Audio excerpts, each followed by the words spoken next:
Thank the gentleman. Mr. Aguilar. Thank you, Chairman General Calvert. That's right. Thanks to the witnesses for being here. Yes, okay, Private, go ahead. The clock's still moving, Mr. Secretary. I want to express my severe concern with the deployment of the National Guard in Los Angeles without consultation of the state of California. There have been photographs that have shown these troops sleeping on the floor and have not been provided fuel, food, or water by DoD. How long will this deployment last, and why were we unprepared to provide them basic necessities such as food and water? The commanders and troops on the field are very well prepared, sir. They responded incredibly rapidly to a deteriorating situation with equipment and capabilities. We have made sure from the top down, as a Secretary of Defense who's been in a unit holding riot shields outside the White House during the chaos of the summer of 2020. I know what it's like to be immediately deployed into a situation like that. There are moments where you make do as best you can temporarily, but we are ensuring they're housed, fed, water capabilities in real time from my office, because I care that much about the California Guard and the Marines and the men and women who are supporting our ICE agents on the ground. You should check it's with your true office. Every day, and that's a disingenuous attack that misrepresents how much we care about our troops and what they're doing to defend ICE agents. I'm not going to take the fact that we don't care about the troops. Nobody cares more about the troops at the top than this Secretary and the Chairman and our department. How long will the deployment last? We stated very publicly that it's 60 days.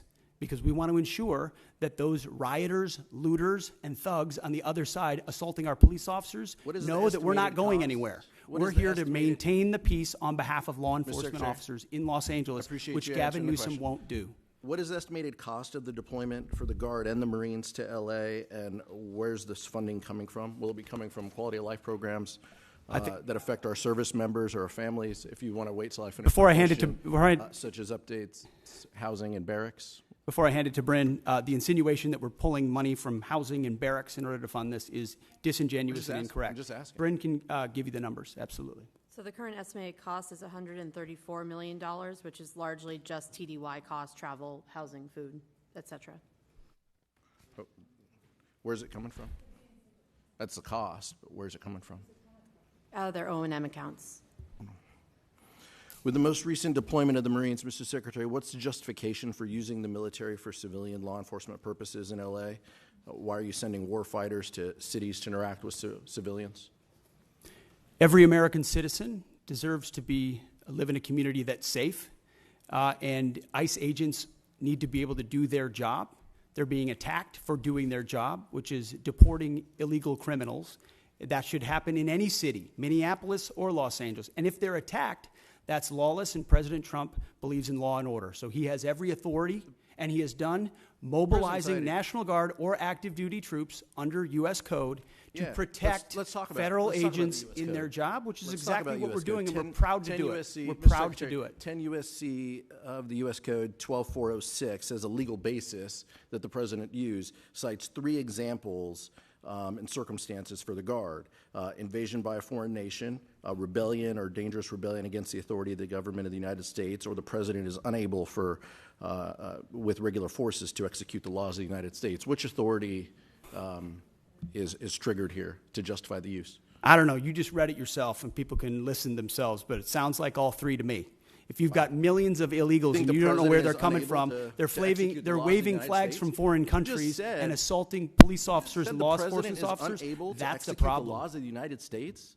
No, the governor of California is unable to execute the laws of the United States. The President, you said all the 3 governor apply. of the California has failed to protect his people, along with the mayor of Los Angeles, and so President Trump has said he will protect our agents, and our Guard and Marines are proud to do it. The law also says, Mr. Secretary, that the orders for these purposes shall be issued through governors of the states. You and I both know that President Trump has all the authorities necessary, and thankfully he's willing to do it on behalf of the citizens of Los Angeles, on behalf of our ICE agents, and behalf of our country.